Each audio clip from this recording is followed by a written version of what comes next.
할렐루야. 아멘.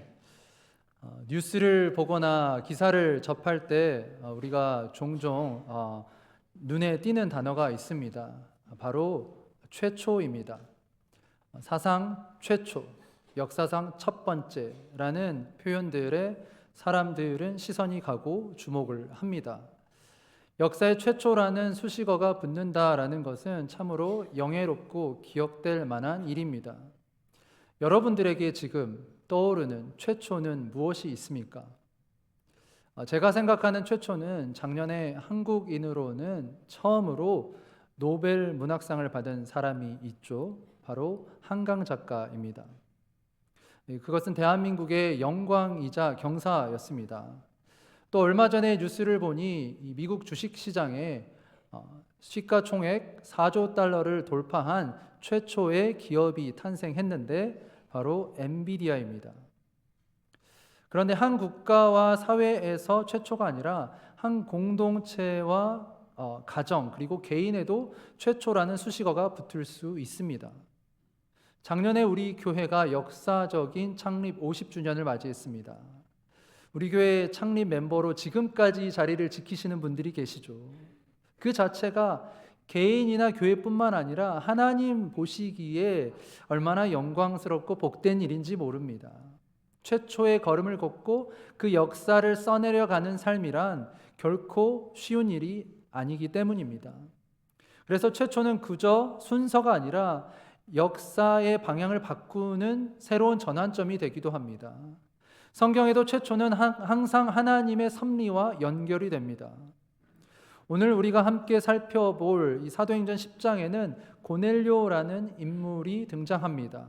그 역시 최초라는 타이틀을 가진 사람입니다. 무슨 최초일까요?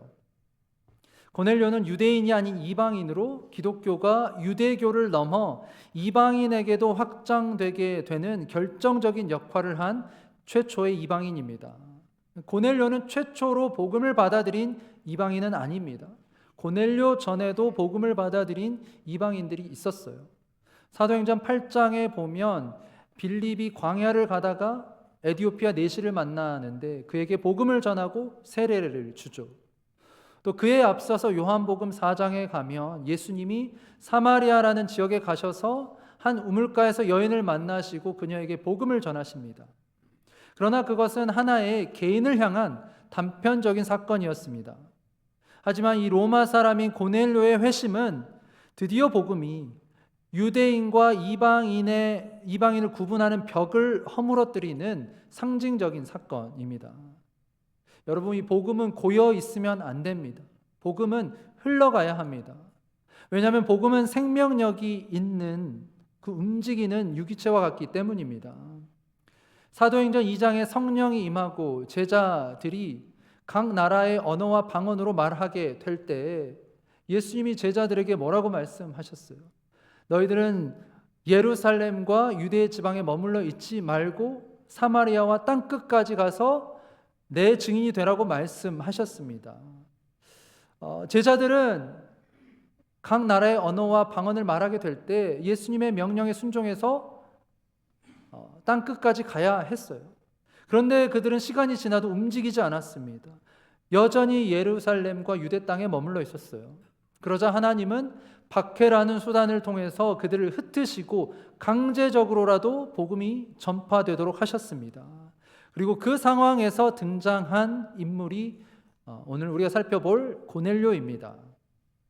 이 로마 군인인 고넬료의 회심, 기독교 역사에서 아주 중요한 사건입니다. 하나님은 왜 수많은 이방인 중에서 하필 고넬료를 선택하셨을까요? 도대체 그가 어떤 삶을 살았길래 하나님의 시선이 그를 향하고 하나님이 그를 선택하셨을까요? 오늘 말씀을 통해 하나님이 기억하시는 한 사람 고넬료에 대해서 살펴볼 텐데 그의 어떤 삶의 모습을 하나님이 기억하셨는지 우리가 말씀을 통해 깨닫고 도전받는 시간이 되길 원합니다. 먼저 고넬료는 어떤 사람이었습니까? 그는 유대인이 아닙니다. 그는 이방인이었습니다. 이방인 중에서도 그는 로마 군인 신분을 가지고 있어요. 1절에 보면은 고넬료에 대해서 이렇게 소개를 합니다. 가이사랴에 고넬료라 하는 사람이 있으니 이달리아 부대라 하는 군대의 백부장이라. 이 고넬료는 가이사랴 지방에 주둔하고 있는 로마 이달리아 부대의 백부장이었습니다. 이 당시 로마가 세계를 지배하고 있을 때 이스라엘은 로마의 식민지였죠. 로마가 이스라엘을 식민 지배하고 있을 때 로마는 군대를 파견하고 또 그 군대의 지휘관들을 두었습니다. 이 고넬료는 그 지휘관 중에 한 명이에요. 이 백부장이란 100명의 군사들을 통솔하는 장교입니다. 로마 장교와 군인들은 당시 로마 황제를 신으로 숭배했습니다. 그런데 로마 황제를 신으로 숭배하는 다른 모든 백부장들과 군인들과는 달리 고넬료는 하나님을 믿는 자였습니다. 1절이 그의 표면적인 신분에 대해서 소개를 해준다면 이제 2절은 그가 어떤 사람인지를 구체적으로 알려주는 구절입니다. 2절 말씀, 그가 경건하여 온 집안과 더불어 하나님을 경외하며 백성을 많이 구제하고 하나님께 항상 기도하더니. 고넬료가 어떤 사람이에요? 경건한 사람, 하나님을 경외하는 사람, 또 백성을 많이 구제했다라고 합니다.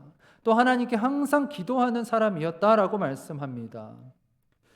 사실 로마 군대의 장교가 이 식민지 나라의 종교를 받아들이고 믿게 되었다라는 것은 획기적인 일이 아닐 수가 없습니다.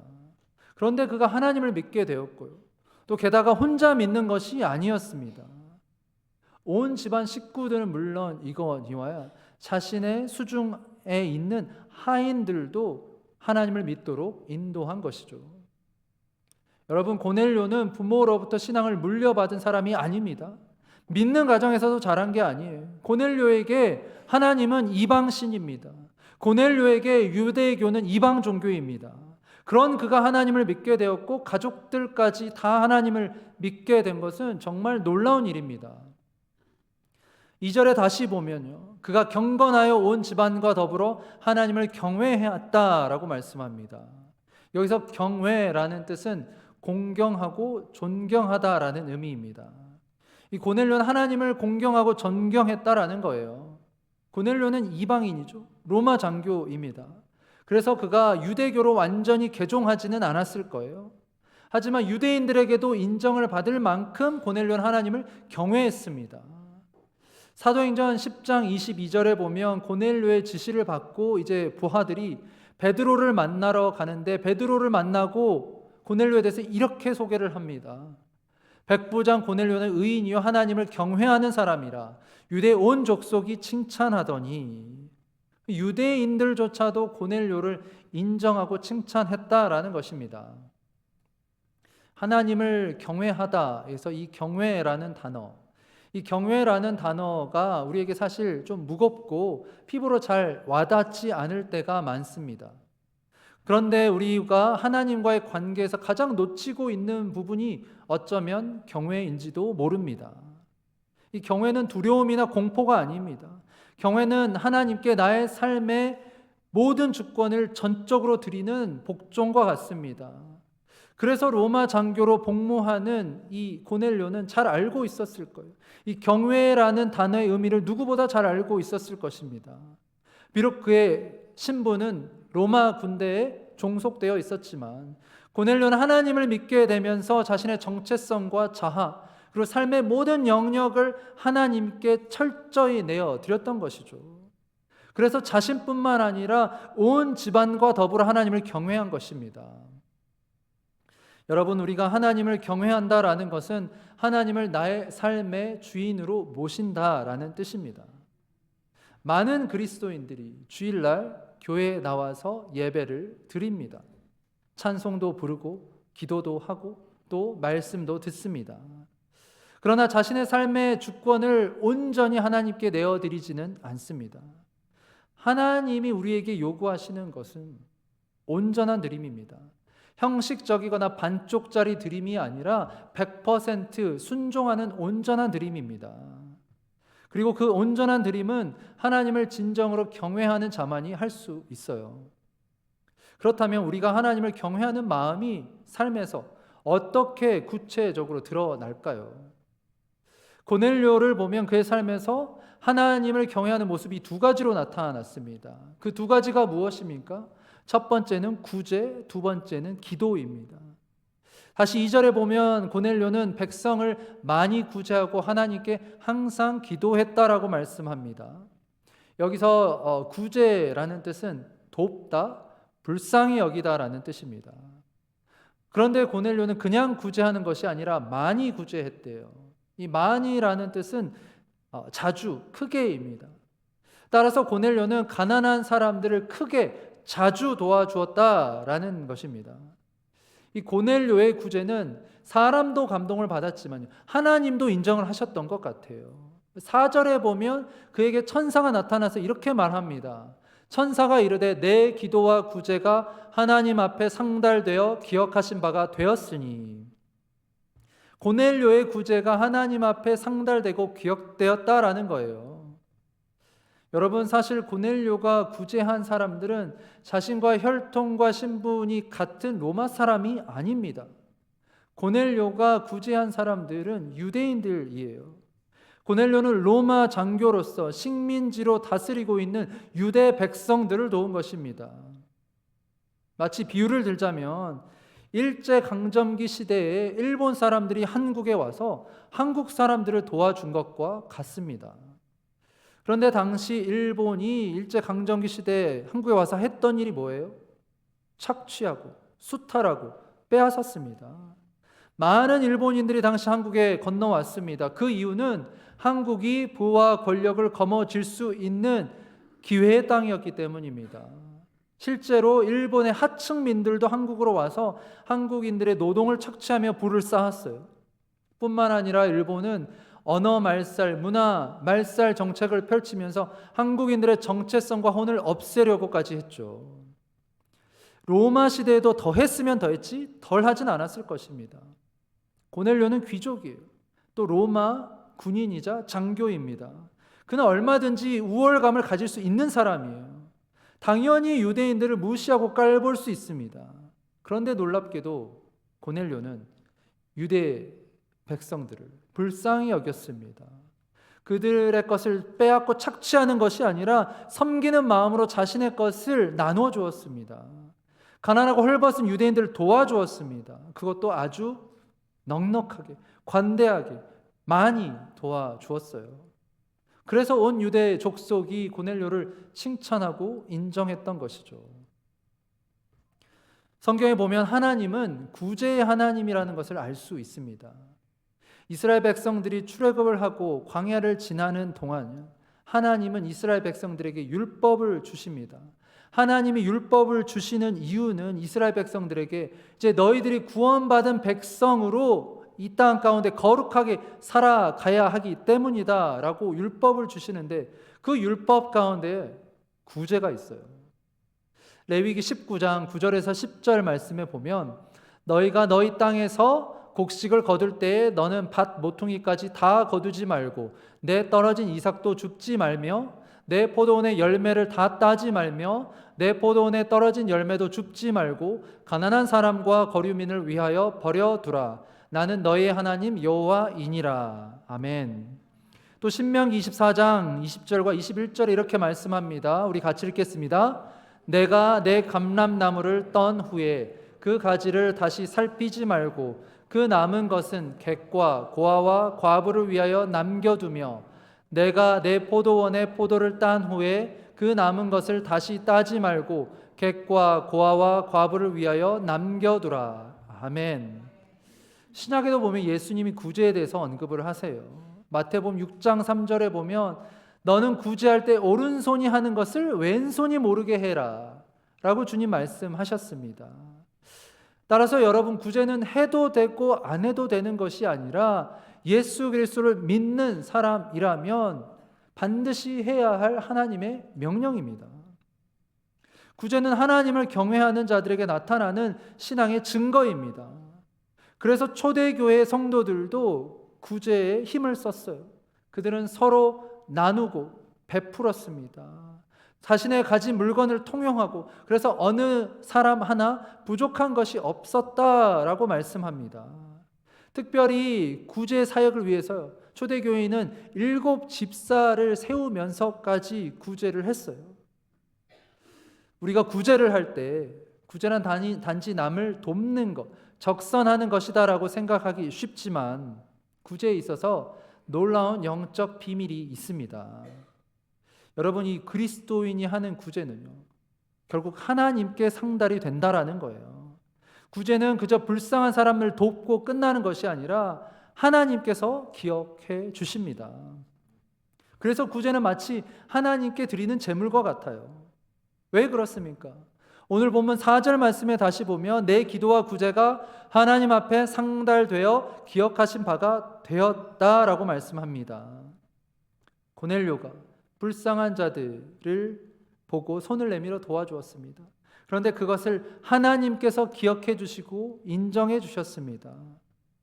우리 그리스도인들은요, 하나님께서 가난한 자들을 사랑하신다라는 사실을 잊지 말아야 합니다. 가난이 저주가 아니에요. 그래서 우리도 주님의 마음으로 가난하고 소외되고 헐벗은 자들을 돌아보아야 합니다. 여러분, 우리가 구제나 헌금을 할 때 가끔씩 이런 생각을 할 때가 있습니다. 내가 돕는 일이 잘 쓰이는지 어떻게 알 수 있지? 내가 드리는 헌금이 어디에 쓰이는지 정확히 모르는데 나 드려도 괜찮아? 라고 생각할 수가 있습니다. 이렇게 조심스럽고 신중한 태도 한편으로는 이해가 갑니다. 내가 드린 물질이 바르게 사용되기를 원하기 때문이죠. 그런데 그보다 더 중요한 것이 있습니다.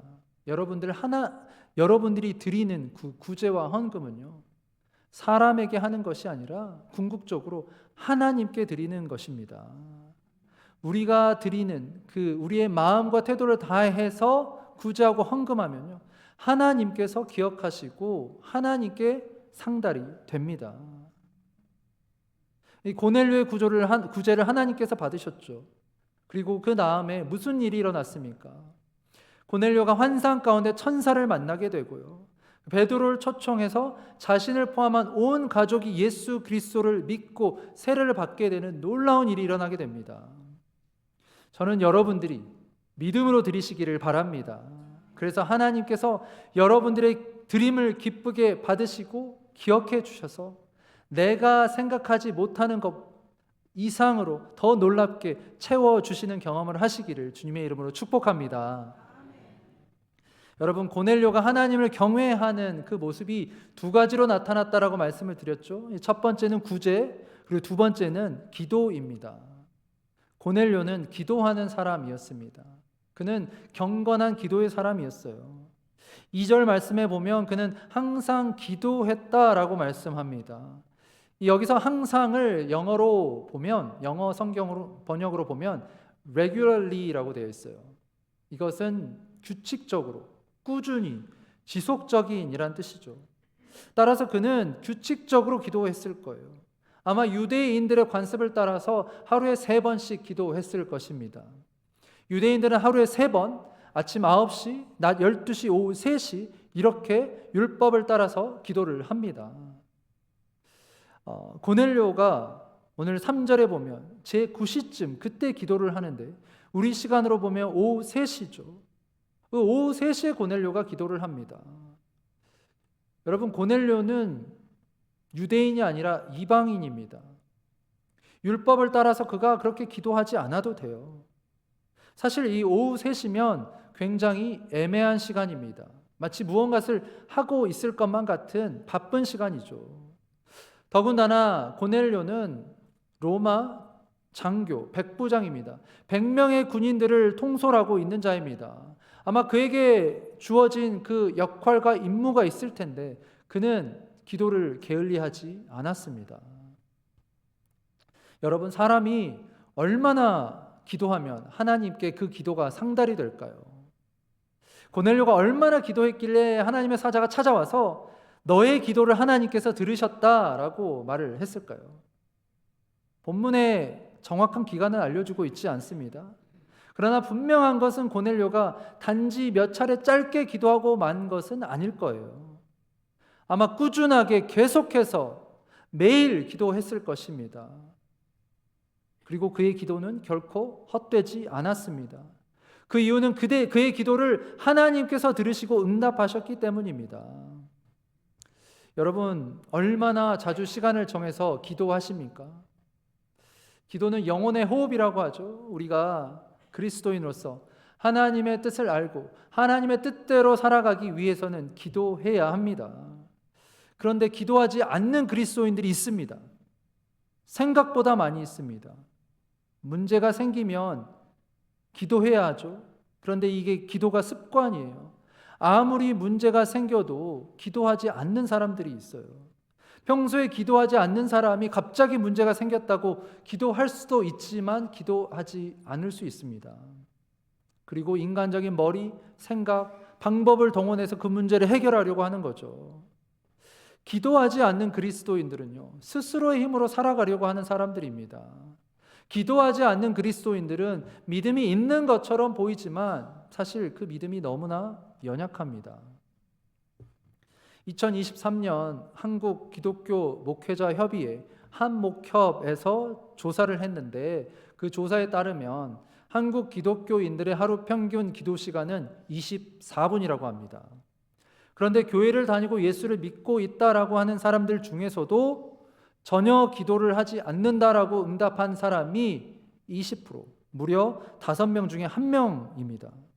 또 기도하는 성도들 중에서도 하루 10분 이하로 기도한다라고 응답을 한 사람이 30%, 10명 중에 3명이 그렇게 답을 했습니다.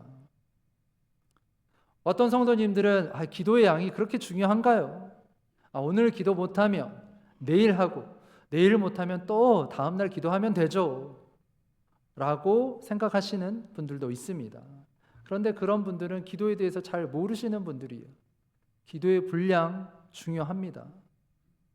또 기도에서 잘 모르시는 분들, 기도를 꼭 해야 하나요? 하나님이 나의 소원, 나의 마음, 내가 가진 그 기도 제목 다 아시는데 하나님께서 내가 기도하지 않아도 나의 그 기도 제목을 다 아시는데 굳이 기도해야 될까요? 하나님이 이미 그 모든 것을 정해 주셨다면서요.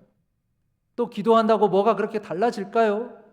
라고 생각하시는 분들, 안타깝게도 그런 분들은 살아가면서 한 번도 기도 응답을 받지 못했을 가능성이 높습니다.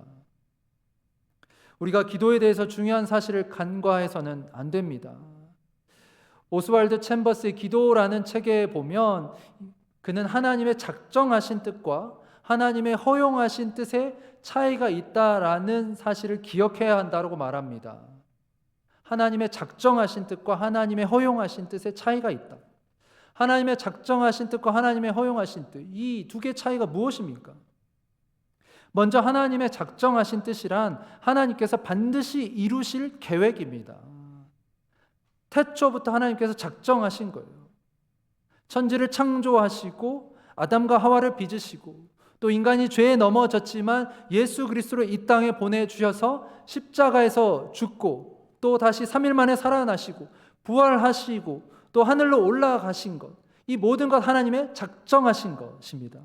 또 예수 그리스도가 다시 재림하시는 것, 그것 또한 작정하신 것.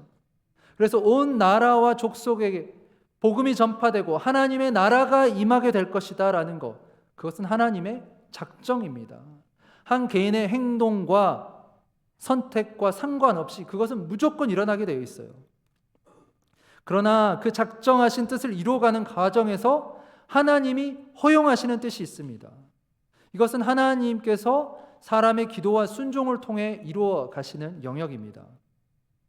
다시 말씀드리면 하나님은 인간을 통해서 그분의 뜻을 이루기를 원하시고 그 과정 속에서 한 사람의 기도와 순종, 결단을 사용하신다라는 거예요.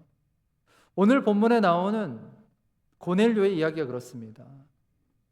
하나님은 유대인들뿐만 아니라 유대인들 넘어서 이방 민족에게 복음을 전하겠다라고 말씀하셨습니다.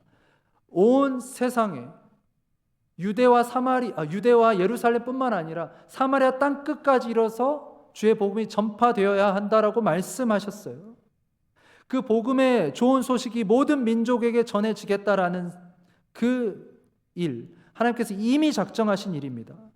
하지만 고넬료가 하나님 보시기에 기도와 구제를 하지 않았다면 이방인으로서 구원의 역사에 최초로 쓰임받는 그런 인물이 되지 못했을 것입니다. 우리가 잘 아는 에스더 이야기도 그렇습니다. 하만이 유다 민족 전체를 없애려고 하는 사악한 계략을 가지고 있었고 유다 민족 전체가 절체절명의 위기에 있었습니다. 그때 모르드게가 에스더에게 찾아와서 이렇게 말을 합니다. 에스더서 4장 14절 말씀 같이 읽겠습니다. 시작. 이때 내가 만일 잠잠하여 말이 없으면 유다인은 다른 데로 말미암아 노임과 구원을 얻으려니와 너와 내 아버지 집은 멸망하리라. 내가 왕후의 자리를 얻은 것이 이때를 위함이 아닌지 누가 알겠느냐 하니. 아멘.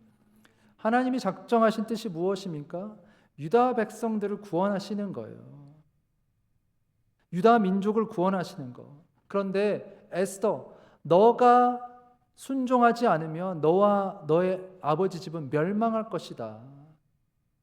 그리고 다른 사람을 통해서 하나님의 뜻을 이루실 것이다 라고 말씀합니다. 그때 에스더가 이 말씀을 듣고 뭐라고 대답합니까? 우리가 너무나도 잘 아는 그 에스더의 담대한 고백이죠. 죽으면 죽으리다. 죽으면 죽으리다. 제가 왕 앞에 나아가겠습니다 라고 결단하고 3일 금식 후에 왕 앞에 나아가 유다 민족을 살리는 그 놀라운 통로로 쓰임을 받게 됩니다. 여러분, 중요한 것은 하나님은 우리 한 사람 한 사람을 하나님의 뜻의 통로로 사용하기를 원하신다라는 거예요. 그렇기 때문에 우리는 기도해야 하고요. 그렇기 때문에 우리는 결단해야 하고요. 그렇기 때문에 우리는 순종해야 합니다. 기도는 해도 되고 안 해도 되는 것이 아니에요. 선택사항이 아닙니다. 기도는 반드시 해야 하는 거예요.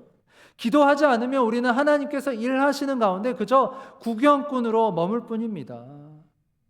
여러분, 하나님은 고넬료의 기도를 들으셨습니다. 그리고 천사를 보냈다라고 말씀을 드렸죠. 그래서 그가 기도했던 것보다도 더 놀랍게 응답하셨습니다. 사실 하나님의 사자가 고넬료에게 찾아와서요, 너의 기도와 구제가 하나님께 상달되었다라고 말을 했지만 그 정도로 인정해주고 칭찬해주고 끝난 것이 아닙니다. 하나님의 사자가 왜 왔어요? 궁극적으로는 천사가 찾아와서 고넬료와 그의 온 가족에게 예수 그리스도의 생명의 말씀을 들려주기 위해, 그로 인해 복음을 통해서 그의 집안에 구원의 역사가 나타나고 또 성령을 받기 위해 천사가 찾아왔던 것입니다. 고넬료의 부탁을 받은 이 베드로가 찾아와서 말씀을 전하죠. 말씀을 전하는데 여러분, 말씀을 전할 때입니다. 오늘 이 주일 예배같이 지금 말씀을 듣고 있는데 기도하는 시간이 아니에요. 말씀을 듣고 있는데 하늘이 열리고 성령이 임합니다. 말씀을 듣고 있는데 방언이 임해요. 구원의 역사가 그 고넬료 이방 집안에 임하게 되었습니다. 이 모든 기적이 고넬료 한 사람을 통해서 일어나게 된 것입니다. 사랑하는 여러분, 오늘 여러분의 삶도 마찬가지입니다. 하나님 오늘 이 시대에 하나님의 뜻을 이루어가고 계십니다. 믿으십니까? 하나님 그 뜻을 이루어가는 과정 가운데 여러분들 쓰기를 원하세요. 기도와 순종으로 하나님의 계획 가운데 쓰임받고 하나님의 뜻을 이루어드리는 여러분 모두가 되기를 주님의 이름으로 축복합니다. 이제 말씀 마무리하겠습니다. 여러분 자신에게 한번 질문해 보시기 바랍니다. 나는 오늘 하나님이 기억하시는 삶을 살고 있는가?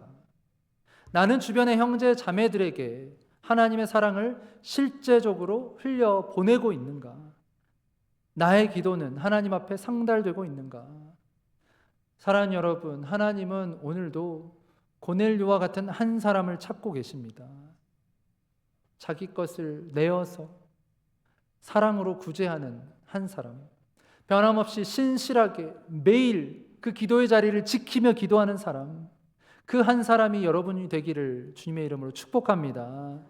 하나님 여러분들의 섬김과 헌신, 그 기도를 주목하시고 기억해 주실 것입니다. 그래서 이 시대에 주님의 귀한 통로로 하나님의 나라와 뜻을 위해 빛과 소금과 같은 존재로 쓰임받는 여러분 모두가 되시기를 주님의 이름으로 간절히 축원합니다. 아멘. 하나님